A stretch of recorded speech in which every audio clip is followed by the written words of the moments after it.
We are discussing about an electrochemical cell. On screen, you are observing a setup constructed by using a zinc half cell and a copper half cell. This is zinc half cell, which is taken as anode,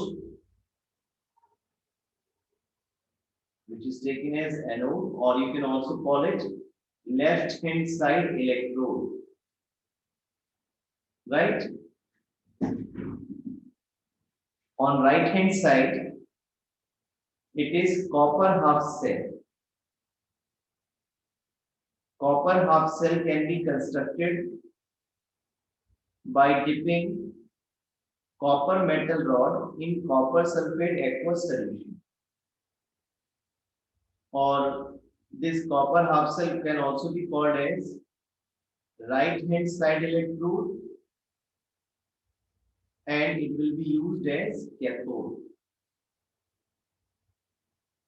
As you know, always at anode, oxidation takes place. Zinc metal rod, this is zinc metal rod, loses 2 electrons and Zn2 positive aqueous ions come into the solution. And these electrons are transferred through external circuit. This wire acts as external circuit. And electron move from this external circuit to right hand side electrode, where the copper 2 positive ions available due to copper sulfate solution. It contains copper sulfate solution. So copper 2 positive ions available due to copper sulfate solution gain these electrons and deposit in form of copper solid over here. The copper 2 positive ions which are present in the solution due to copper sulfate gain electron and will deposit in form of solid copper on this copper electrode. In this way, electrons flow from anode to cathode, and direction of flow of current will always be opposite to the flow of electrons. So because current is moving, electrons are moving from anode to cathode, thus current moves from cathode to anode. And conventional current always move from positive terminal to negative terminal. That's why in electrochemical cells, anode is negatively charged and cathode is positively charged, right? For proper working of an electrochemical cell, a U-shaped tube is used, which is called salt bridge.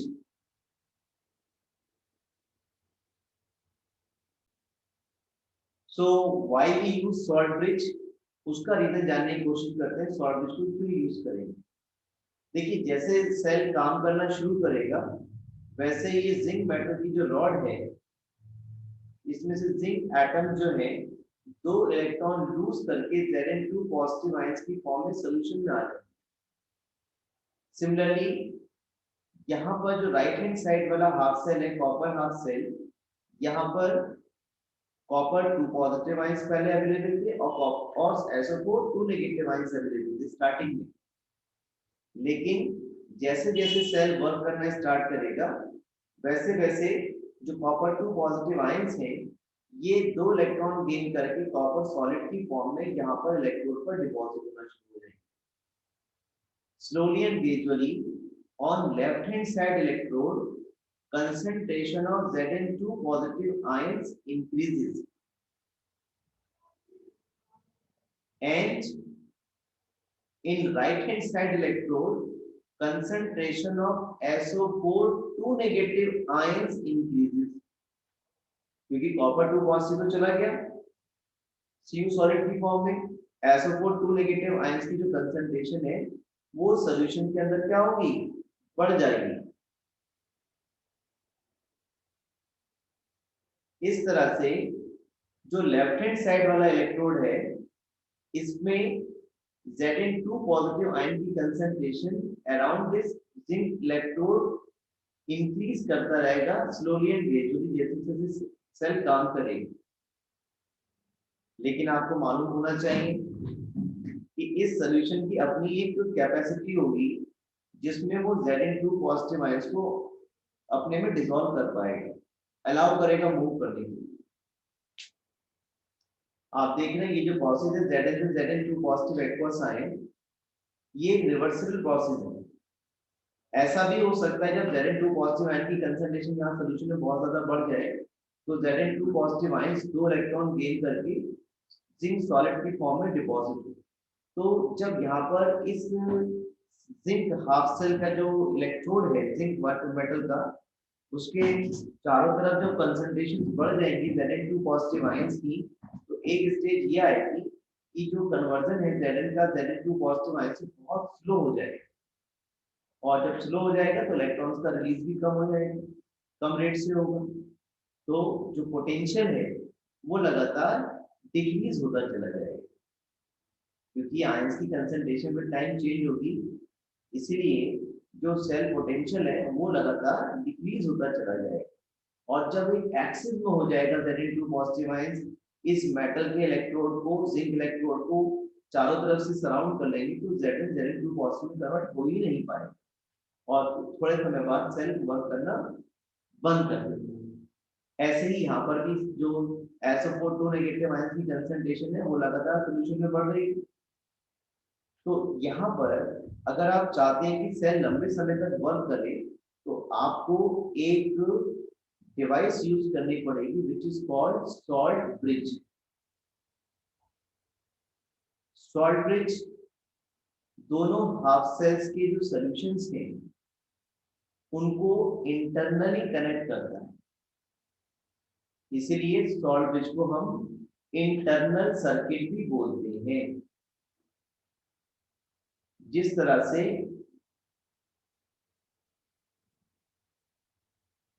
एक external circuit दोनों half sales को externally connect कर रहा है, ये wire जो है ये कैसा काम कर रही है, एक्सटर्नल सर्किट की तरह काम कर रही है, ये दोनों हाफ सेल्स को बाहर से कनेक्ट कर रहा है। जबकि जो सॉल्ट ब्रिज है ये दोनों हाफ सेल के सॉल्यूशंस को इंटरनली कनेक्ट कर रहा है और इसलिए इसको हमने इंटरनल सर्किट बोला है। इस सॉल्ट ब्रिज के अंदर हम KCl और KNO3 इलेक्ट्रोलाइट को एक बॉटनिकल प्रोडक्ट है अगार अगार, एक बॉटनिकल प्रोडक्ट है अगार अगार, उसके साथ मिक्स करके इस U shape inverted glass tube में फिल कर देते हैं और इन दोनों एंड्स पर कॉटन प्लग लगा देते हैं, जिससे कि ऐसा ना हो कि पूरा इलेक्ट्रोलाइट एकदम से सॉल्यूशन में आ जाए। ऑन डिमांड ही जो आयंस हैं वो इन इलेक्ट्रोलाइटिक सॉल्यूशंस में आने चाहिए। तो क्या किया हमने, सॉल्ट ब्रिज के अंदर जो कि एक यू शेप ग्लास ट्यूब है उसमें KCl या KNO3 को अगार अगार जो कि बॉटनिकल प्रोडक्ट है, काफी विस्कस होता है, गाढ़ा होता है, उसके साथ मिक्स करके इस inverted U shape glass tube में हमने फिल कर दिया और उसके दोनों एंड्स पर यहाँ पर कॉटन प्लग्स जो है वो लगा दिए, इसलिए कि ऐसा ना हो कि पूरा इलेक्ट्रोलाइट एकदम से सॉल्यूशंस में आ जाए। डिमांड पे है, जरूरत जब हो तब आए। कैसे होगी डिमांड, जैसे आप देख रहे हैं जो लेफ्ट हैंड साइड वाला हाफ सेल है, जिंक हाफ सेल है, वहां पर कॉन्टिन्यूसली Zn2 पॉजिटिव आयन की कंसंट्रेशन बढ़ रही है। तो हम चाहते हैं कि इन दोनों इलेक्ट्रोलाइटिक सॉल्यूशंस में जो इलेक्ट्रिकल न्यूट्रलिटी है वो मेंटेन रहे। तो उसे वो कैसे मेंटेन होगी, जो आपने ये इलेक्ट्रोलाइट यूज किया है के पॉजिटिव Cl नेगेटिव, इसका जो Cl नेगेटिव आयन है वो इस सॉल्ट ब्रिज से निकल करके इस सोल्यूशन में आ जाएगा और ये Zn2 पॉजिटिव आयन से कंबाइन करके ZnCl2 फॉर्म कर लेगा और Zn2 पॉजिटिव की कंसंट्रेशन यहाँ सोल्यूशन में कैसे कर देगा, लेस।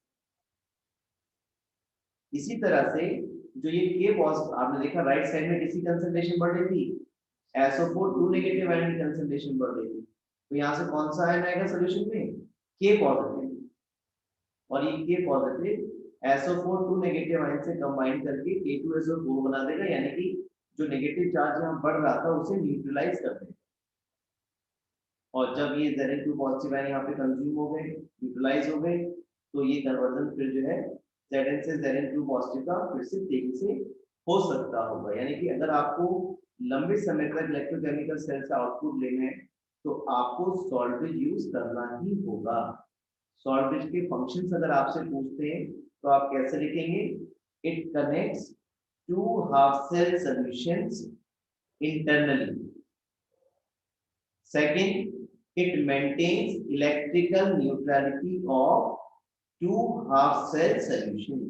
जो Zn2 पॉजिटिव की वजह से टू पॉजिटिव चार्ज का कंसंट्रेशन बढ़ रहा था, जो SO4 2 नेगेटिव की वजह से नेगेटिव चार्ज का कंसंट्रेशन बढ़ रहा था, उसको न्यूट्रलाइज करने के लिए हम सॉल्ट ब्रिज को यूज करते हैं। तो दूसरा इसका मेन फंक्शन क्या है, it maintains, it helps in maintaining electrical neutrality of two half cell solutions।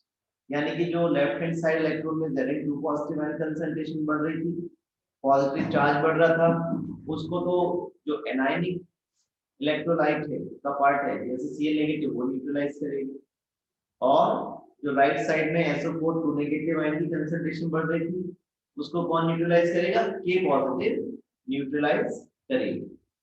अब बात आती है कि जो इलेक्ट्रोकेमिकल सेल्स हैं उनको हम कैसे डिपिक्ट कर सकते हैं।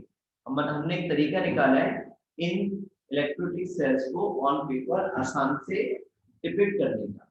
क्या करते हैं देखिए, जैसे मान लीजिए जिंक कॉपर हाफ सेल है तो हम ऐसा लिखते हैं जिंक सेल, ये जो लाइन मैंने ड्रॉ की है इसको हम पढ़ेंगे cell, zinc cell Zn2 positive aqueous ion. इसका मतलब ये हुआ कि जिंक मेटल की रॉड जिंक सल्फेट के एक्वस सॉल्यूशन में डिप है। डबल स्लैश, ये डबल लाइन जो खींच रहे हैं, ये जो ड्रॉ की है ये बता रहा है सॉल्ट ब्रिज के लिए, इस लाइन को तो पढ़ेंगे हम एज ए सेल, और ये जो डबल लाइन है ये क्या इंडिकेट कर रहा है, प्रेजेंस ऑफ सॉल्ट ब्रिज। और राइट साइड में क्या हो रहा है, राइट साइड में copper two positive aqueous ions are being converted to copper solid. यानी कि राइट साइड में क्या बता रहे हैं, कॉपर हाफ सेल है और लेफ्ट साइड में क्या है, जिंक हाफ सेल है। आप देखिए कोशिश हमेशा यही रहती है और यही रहना चाहिए कि लेफ्ट हैंड साइड इलेक्ट्रोड में हमें ऑक्सीडेशन दिखाना होगा, राइट हैंड साइड वाले इलेक्ट्रोड में रिडक्शन दिखाना है। देखिए यहाँ पे क्या हो रहा है, Zn से Zn2 पॉजिटिव ऑक्सीडेशन हो रहा है और यहाँ कॉपर 2 पॉजिटिव से कॉपर में क्या हो रहा है, रिडक्शन।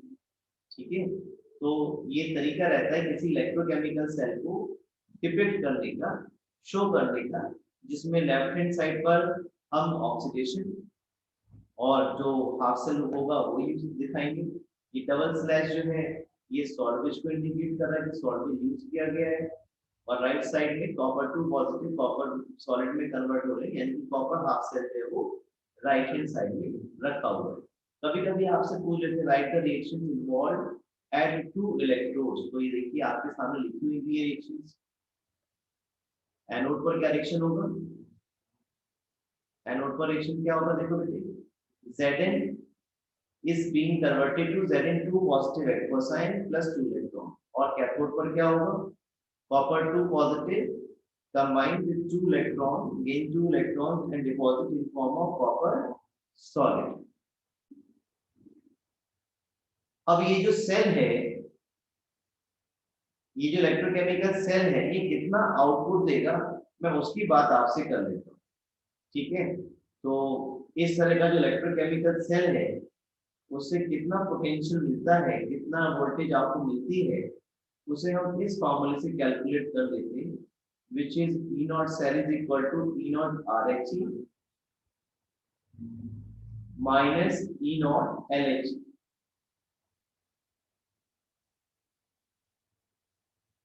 आपको ये बात सीखनी है कि इस फॉर्मूले में दोनों के रिडक्शन पोटेंशियल्स ही यूज हो रहे हैं। E नॉट RHE का मतलब है, ये देखिए आपका राइट हैंड साइड इलेक्ट्रोड है जिसमें कॉपर टू पॉजिटिव किसमें कन्वर्ट हो रहे हैं, कॉपर में। तो ये E naught Cu2 positive to Cu minus E naught LHE। ये बात बिल्कुल ठीक है कि लेफ्ट हैंड साइड पर ऑक्सीडेशन हो रहा है Zn से Zn2 पॉजिटिव में, लेकिन इस फॉर्मूले में दोनों के रिडक्शन पोटेंशियल्स ही रखे जाने हैं, यानी कि यहाँ पर जो वैल्यू आएगी इलेक्ट्रोड पोटेंशियल की वो रिडक्शन पोटेंशियल की ही रखी जाएगी।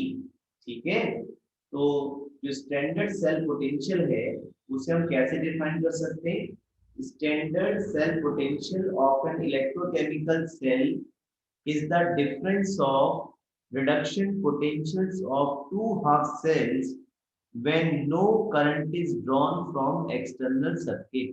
क्योंकि यहाँ पर जो हम वोल्ट मीटर लगाएंगे ना, यहाँ जो वोल्ट मीटर लगाएंगे वो तो इंस्टेंट वोल्टेज देगा जो पहले ही बार में मिलेगी आपको, लेकिन अगर आपने उससे कोई डिवाइस लगा रखी तो अगर कोई डिवाइस लगाई भी है तो थोड़ा बहुत करंट वो भी विड्रॉ करेगी, तो एक्चुअल पोटेंशियल नहीं मिल पाएगा आपको। तो इसीलिए स्टैंडर्ड सेल पोटेंशियल जब भी मेजर किया जाता है तो ये बात ध्यान रखनी होगी कि सर्किट से कोई और डिवाइस आउटपुट या करंट को नहीं यूज कर रहा हो। तो इसलिए इसको हम कैसे डिफाइन करते हैं? Standard cell potential is the difference of reduction potentials of two half cells when no current is drawn from external circuit। अब ये जो वैल्यूज है आपके पास कॉपर हाफ सेल की रिडक्शन पोटेंशियल की, जिंक हाफ सेल की रिडक्शन पोटेंशियल्स की,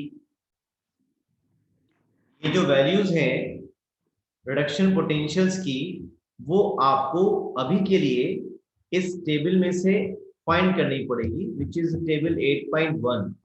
it has reduction potentials of different half cells। तो देखिए यहाँ तो हम इन रिडक्शन पोटेंशियल्स की वैल्यूज को इस टेबल 8.1 में से देख पाएंगे, बट अगर क्वेश्चन एग्जाम में आएगा तो वहां पर E naught copper two positive to copper और E naught Zn2 positive to Zn के रिडक्शन पोटेंशियल्स की वैल्यूज हमें गिवन होंगी। तो देखिए हम देख लेते हैं इस टेबल में से कॉपर टू पॉजिटिव से कॉपर के रिडक्शन पोटेंशियल की वैल्यू कितनी है। देखिए कॉपर टू पॉजिटिव से कॉपर के जो रिडक्शन पोटेंशियल की वैल्यू है दैट इज 0.34। कितना बेटा?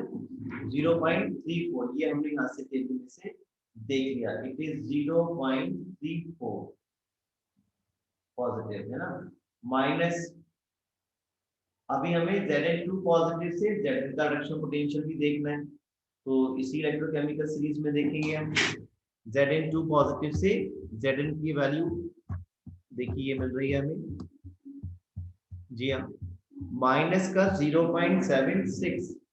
तो ये हम नोट कर लेंगे, माइनस का 0.76 माइनस 0.76, और जब आप इनको सॉल्व करोगे तो आपको ये कितना मिल जाएगा? प्लस का 1.10 यानी कि अगर आपने जिंक कॉपर हाफ सेल का कॉम्बिनेशन यूज किया to construct and complete electrochemical cell, तो आपका जो फर्स्ट पोटेंशियल मिलेगा which is called standard cell potential, वो कितना मिलेगा? 1.10 वोल्ट मिलेगा। लेकिन जैसे जैसे सेल काम करना शुरू करेगा ये पोटेंशियल जो है कम होता चला जाता है ना। और कम क्यों होता है? क्योंकि सॉल्यूशन के अंदर जो आयंस की कंसंट्रेशन है वो चेंज होती रहती है, और किस तरह से हम कंसंट्रेशन चेंज पर ई नॉट सेल की जगह ई सेल पता करते हैं वो हम क्लास 12 में सीखेंगे। अभी आपने एक बात समझ ली है कि जो जिंक कॉपर हाफ सेल है उसमें जो सेल पोटेंशियल है वो हम कैसे पता करेंगे? E naught cell is equal to E naught R H E minus E naught L H E, ठीक है। और इसी के साथ साथ जो वैल्यूज हैं वो हमें एग्जाम में दी होंगी या अभी के लिए हम टेबल में से पता कर सकते हैं। एक बात ध्यान रखेंगे, अगर ई नॉट सेल की वैल्यू पॉजिटिव आती है तो 100% जो रिएक्शन है वो कैसी होगी, पीएसएबल होगी। यानी कि ये जो रिएक्शन सजेस्ट कर रहे हैं हम लोग एनोड पर और कैथोड पर, वो रिएक्शन होंगी, प्रोसेस स्पॉन्टेनियस होगा, और ई नॉट सेल की जो पॉजिटिव वैल्यू है वो इस बात को इंडिकेट करता है। थोड़ा सा जनरल डिस्कशन कर लेते हैं इस इलेक्ट्रोकेमिकल सीरीज के बारे में, रिएक्टिविटी सीरीज के बारे में। आप सभी को स्क्रीन पर ये इलेक्ट्रोकेमिकल सीरीज जो है वो दिखाई पड़ रही है, और आप देख सकते हैं इस सीरीज में आपके सामने जो स्क्रीन पर है उसमें टॉप पर फ्लोरीन को रखा गया है, और जो फ्लोरीन का रिडक्शन पोटेंशियल है वो है 2.87। जितने भी यहाँ पर सेल पोटेंशियल दिए गए हैं, सेल पोटेंशियल अगर मैं बोल रहा हूँ इसका मतलब रिडक्शन पोटेंशियल दिए गए हैं, क्योंकि स्टैंडर्ड जो पोटेंशियल है that is assumed to be the reduction potential. तो ये आपके सामने इलेक्ट्रोकेमिकल सीरीज में रिडक्शन पोटेंशियल दिए गए हैं, जिसमें टॉप पर तो फ्लोरीन है जिसका रिडक्शन पोटेंशियल सबसे ज्यादा है, और बॉटम पर कौन है, लिथियम Li1 पॉजिटिव, जिसका रिडक्शन पोटेंशियल लीस्ट है -3.05। तो देखिए यहाँ से कुछ कंक्लूजन्स ड्रॉ करेंगे। जैसा कि आप देख सकते हो फ्लोरीन का रिडक्शन पोटेंशियल की वैल्यू सबसे ज्यादा है, यानी कि फ्लोरीन की टेंडेंसी रिड्यूस होने की सबसे ज्यादा, tendency to get reduce is called reduction potential.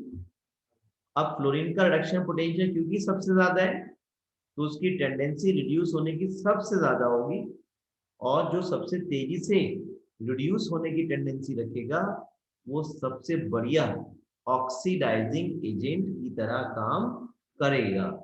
तो यहाँ पे फ्लोरीन जो है वो बेस्ट ऑक्सीडाइजिंग एजेंट है। जबकि अगर आप लिथियम का केस देखें, Li1 पॉजिटिव का केस देखेंगे, तो यहाँ पर जो रिडक्शन पोटेंशियल की वैल्यू है वो लीस्ट है -3.05, यानी कि लिथियम की टेंडेंसी रिड्यूस होने की नहीं होगी। जैसा मैंने आपको बता रखा है, जो रिडक्शन पोटेंशियल है वो ऑक्सीडेशन पोटेंशियल का साइन रिवर्स है, बस अगर पॉजिटिव है तो नेगेटिव, नेगेटिव है तो पॉजिटिव। तो जैसा आप देख पा रहे हो Li1 पॉजिटिव से Li का जो रिडक्शन पोटेंशियल हो कैसा, -3.05, और अगर आपसे मैं ऑक्सीडेशन पोटेंशियल पूछ लूं तो साइन क्या हो जाएगा, चेंज, कितना हो जाएगा, +3.05। तो क्योंकि लिथियम का रिडक्शन पोटेंशियल सबसे कम है, इसलिए लिथियम की टेंडेंसी रिड्यूस होने की नहीं होगी, लिथियम की टेंडेंसी क्या होगी, ऑक्सीडाइज होने की होगी। और जितने भी मेटल्स होते हैं वो सब ऑक्सीडाइज ही होते हैं। मेटल की टेंडेंसी होती है एक इलेक्ट्रॉन लूज करके या दो इलेक्ट्रॉन लूज करके पॉजिटिव चार्ज गेन करने की। Those elements which have tendency to get oxidize, or those elements which have tendency to lose an electron and to get positive charge are called metals। तो metals की strong tendency क्या होगी, oxidise होने की। क्यों, क्योंकि उनके रिडक्शन पोटेंशियल्स कैसे, बहुत कम, तो वो रिड्यूस तो नहीं होंगे, क्या होंगे, ऑक्सीडाइज होंगे। और जब ऑक्सीडाइज होंगे तो कैसा काम करेंगे, खुद रिड्यूसिंग एजेंट की तरह। यानी कि आप एक कंक्लूजन ड्रॉ कर सकते हो, वो क्या, जिसका रिडक्शन पोटेंशियल जितना कम वो उतना ही बढ़िया रिड्यूसिंग एजेंट। जैसे लिथियम है, लिथियम का रिडक्शन पोटेंशियल सबसे कम है, तो वो रिड्यूस नहीं होगा, क्या होगा, ऑक्सीडाइज होगा। और जब ऑक्सीडाइज होगा तो उतना ही बढ़िया रिड्यूसिंग एजेंट की तरह काम करेगा। यानी कि एक कंक्लूजन मैं यहाँ ड्रॉ कर सकता हूँ, वो कंक्लूजन क्या है, lower the value of reduction potential, lower the value of reduction potential, या मैं केवल पोटेंशियल भी लिखूंगा तो अंडरस्टूड है, lower the value of reduction potential जैसे कि लिथियम है, better will be the reducing power,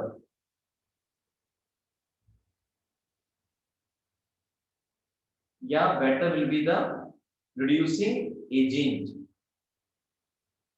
देखिए क्योंकि जिसका रिडक्शन पोटेंशियल कम है वो रिड्यूस होने की टेंडेंसी दोनों रखेगा, ऑक्सीडाइज होने की टेंडेंसी रखेगा, और जब ऑक्सीडाइज होगा तो खुद कैसा काम करेगा, रिड्यूसिंग एजेंट की तरह काम करेगा। तो इस पर बेस हमारे पास एक प्रॉब्लम भी है, मैं आपको दिखाता हूँ। जो प्रॉब्लम यहाँ पर 5 प्रॉब्लम है क्लास 11 की एनसीईआरटी में, बिल्कुल सेम प्रॉब्लम क्लास 12 की एनसीईआरटी में भी है। मैं आपको देखिए नंबर दिखाता हूँ कौन कौन सी प्रॉब्लम्स है वो। एक तो प्रॉब्लम नंबर है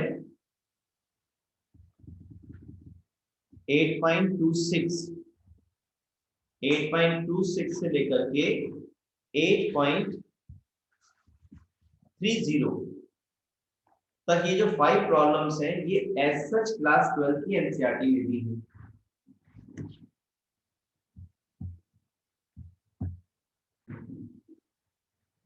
अब आपके सामने क्लास 12 की एनसीईआरटी खुली हुई है, देखिए ये 3.2 प्रॉब्लम क्लास 12 की एनसीईआरटी का है, और देखिए यही प्रॉब्लम 8.29 क्लास 11 की एनसीईआरटी में।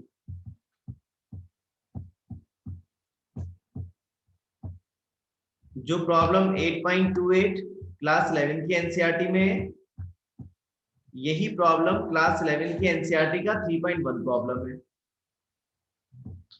जो क्लास 12 की एनसीईआरटी का 3.3 प्रॉब्लम है वो क्लास 11 का 8.30 प्रॉब्लम है। इससे ज्यादा और क्या करे एग्जामिनर, बताइए। अगर ये 5 क्वेश्चन में पूछ लेता है तो वो कोई गुनाह नहीं कर रहा है। बच्चे ने ये प्रॉब्लम 11 में पढ़ी हुई है, 12 में पढ़ी हुई है। जो क्लास 11 का 8.27 प्रॉब्लम है वो क्लास 12 का 8.18 प्रॉब्लम है, 3.18 प्रॉब्लम। क्लास 12 का 3.18 और क्लास 11 का 8.27 सेम प्रॉब्लम है। जो 8.26 क्लास 11 की प्रॉब्लम है वो सेम है एस 3.17 ऑफ क्लास 12। और क्या करें एग्जामिनर, बताओ है।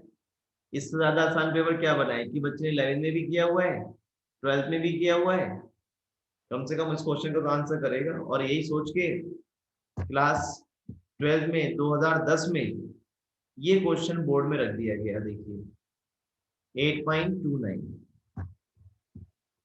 This is 8.29 problem. और इसमें पूछा गया क्लास 12 के बोर्ड में क्वेश्चन था बिल्कुल सेम जैसे दिख रहा है आपको स्क्रीन पर वैसे ही, और यही पूछा गया, arrange these metals in their increasing order of reducing power. तो मैंने अभी बताया lower the value of E naught cell, better will be the reducing agent। अभी तो देखा आपने, अभी तो कंक्लूड किया था आपने, जितना E naught सेल की वैल्यू कम उतना एक बढ़िया रिड्यूसिंग एजेंट। जैसे Li1 की हम बात कर रहे थे, Li1 का जो रिडक्शन पोटेंशियल है सबसे कम है उस इलेक्ट्रोकेमिकल सीरीज में जो हमें 11 में दी गई, तो उसका रिडक्शन पोटेंशियल सबसे कम है, तो सबसे बढ़िया रिड्यूसिंग एजेंट होगा, क्योंकि उसकी टेंडेंसी रिड्यूस होने की नहीं होगी, ऑक्सीडाइज होने की होगी, क्योंकि उसका रिडक्शन पोटेंशियल नेगेटिव है। तो जब वो खुद ऑक्सीडाइज होगा तो कैसा काम करेगा, बढ़िया रिड्यूसिंग एजेंट की तरह काम करेगा। तो हमसे इंक्रीजिंग ऑर्डर पूछा है, तो बस आप ये देख लो साहब कि इसका ई नॉट वैल्यू सबसे कम है, वो सबसे बढ़िया रिड्यूसिंग एजेंट होगा, तो सबसे बाद में जाएगा। तो कौन सा रिडक्शन पोटेंशियल देख लेते हैं, इसका रिडक्शन पोटेंशियल सबसे कम है यहाँ पर, बताइए।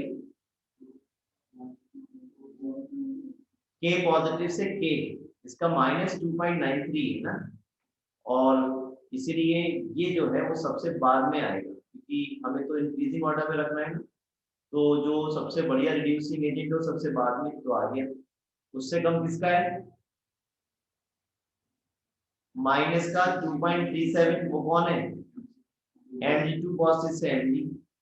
इससे कम किसका है, Cr, 3 पॉजिटिव से Cr।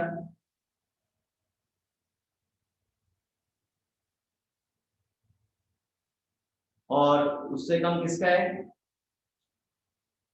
Hg2 पॉजिटिव से Hg ये बढ़ गया, और सबसे ज्यादा रिडक्शन पोटेंशियल किसका है, Ag पॉजिटिव से Ag। तो भैया जिसका रिडक्शन पोटेंशियल सबसे ज्यादा है Ag पॉजिटिव से Ag, ये तो रिड्यूस हो ही जाएगा, और जब ये रिड्यूस होगा तो बढ़िया ऑक्सीडाइजिंग एजेंट की तरह काम करेगा। हमसे बोला है increasing order of reducing power, यानी कि increasing order of reducing agent. तो जितना रिडक्शन पोटेंशियल की वैल्यू कम, उतना ही बढ़िया रिड्यूसिंग एजेंट की तरह वो स्पीशीज काम करेगी। इसलिए ये आपके पास इंक्रीजिंग ऑर्डर आ गया reduction, this is the decreasing order of reduction potential और increasing order of reducing power. अब जब क्लास 12 में कॉपी कलेक्ट कर रहे थे 2010 में, तो देखा बच्चे क्या कर रहे थे, यहाँ पे ऐसा कर रहे थे, ये साइन लगा देते थे ग्रेटर देन की, तो गलत हो गया। ग्रेटर देन का साइन क्यों आएगा भाई, साइन कैसा आना चाहिए था यहाँ पे, स्मॉलर देन आना चाहिए। कुछ बच्चों ने क्या किया, ये ऑर्डर ही उल्टा लिख दिया, पहले के पॉजिटिव के, फिर Mg2 पॉजिटिव Mg, इतना कंफ्यूजन, इतना गलत। तो 50% का कॉपी चेक हो गई, तो एग्जामिनर्स ने सोचा भाई ये जो है कॉमन मिस्टेक है, कुछ एरर्स होती है जिन्हें हम बोलते हैं कॉमन एरर्स। तो बच्चे जो है कॉमन एरर्स कर रहे हैं, तो किसी ने सजेशन दे दिया कि साहब ऐसा करो, बच्चा चाहे कोई सा ऑर्डर लिखे, चाहे डिक्रीजिंग चाहे इंक्रीजिंग, साइन कैसे बनाए, अगर ये ऑर्डर सही है Ag Hg Cr Mg K, तो बच्चों को एक ही नंबर दे दो। क्यों दे दो भाई, क्यों दे दो, जब क्लास 11 में प्रॉब्लम है, सेम प्रॉब्लम क्लास 12 में, तो बच्चा इतना भी नहीं करेगा क्या, बच्चा क्या इतना भी नहीं करेगा। पर होता क्या है, देखिए क्लास 12 में दे रखी 3.2, और होता क्या है, जब बच्चा 11th में था, टीचर ने बता दिया बेटा 12th में भी यही प्रॉब्लम है, देखो जैसे मैंने दिखा दिया, तो बच्चा सोचता है अभी कौन करेगा यार, 12th में करेंगे। अब टीचर जब 12th में पहुंचा पढ़ाने के लिए, उन्होंने सोचा ये तो 5 प्रॉब्लम बिल्कुल वही वाली जो बच्चे 11th में की हुई है, छोड़ो इसे, तो ये तो बच्चा कर ही लेगा। एग्जामिनर ने ये सोच के दे दिया कि यही ऐसी प्रॉब्लम है जो बच्चे 11th में भी पढ़ी है और 12th में पढ़ी, कम से कम ये तो करेगा ही। बच्चा अपनी जगह ठीक है, 12th में पढ़ लेगी, एग्जामिनर जो टीचर है वो अपनी जगह ठीक है, बच्चे 11th में पढ़ ही लिया होगा। एग्जामिनर भी कहाँ गलत है भाई, वो तो कह रहा है एक ही क्वेश्चन है जो बच्चों को 11th में भी पढ़ा है 12th में भी पढ़ा है, ये तो बच्चे ये वाला क्वेश्चन सभी बच्चे करेंगे, उन्हें क्या मालूम क्या चल रहा है, बच्चे ने क्या सोच लिया और टीचर ने क्या सोच लिया। तो मेरा कहने का मतलब ये है कि कोई भी कंपटीशन ऐसा नहीं मिलेगा आपको जिसमें रिडक्शन पोटेंशियल से रिलेटेड प्रॉब्लम ना आए। तो बहुत ही स्टैंडर्ड टॉपिक है और बारीकी से आपको रिडक्शन पोटेंशियल और उसकी सिग्निफिकेंस को समझना पड़ेगा। जैसे ये प्रॉब्लम 3.3 है, उसको हम डिस्कस कर लेंगे, देखिए बहुत ही आसान सी प्रॉब्लम है 3.3, दिस इज 8.30 यहाँ पर है। Depict the galvanic cell in which Zn solid, जो कैसा यूज हो रहा हो, एज ए एनोड यूज हो रहा होगा। देखिए आप, ये कौन सा हाफ सेल है, जिंक हाफ सेल है, ये सिल्वर हाफ सेल है।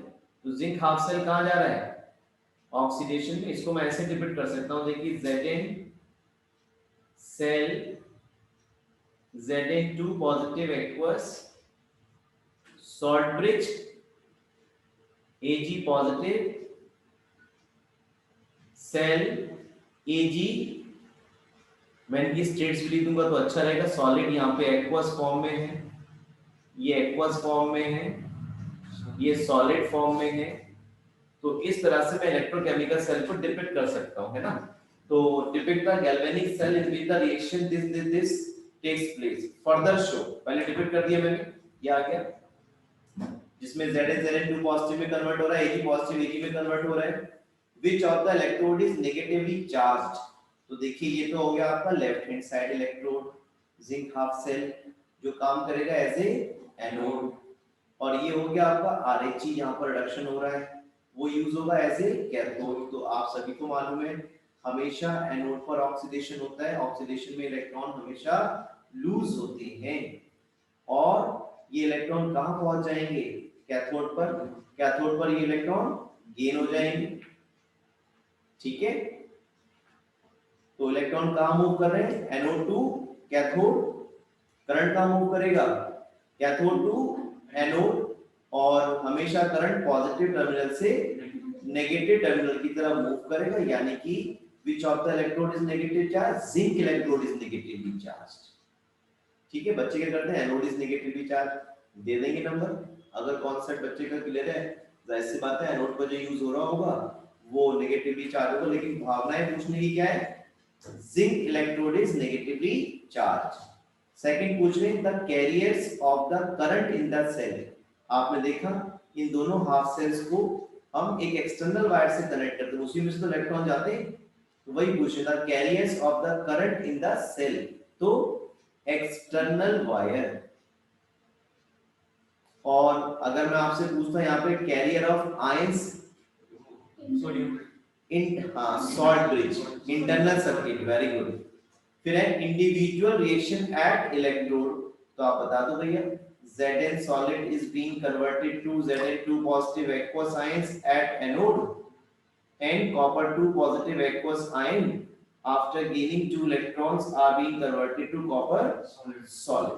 तो इस तरह से ये individual reactions आ गई, this is at anode and this is the reaction which is taking place at cathode।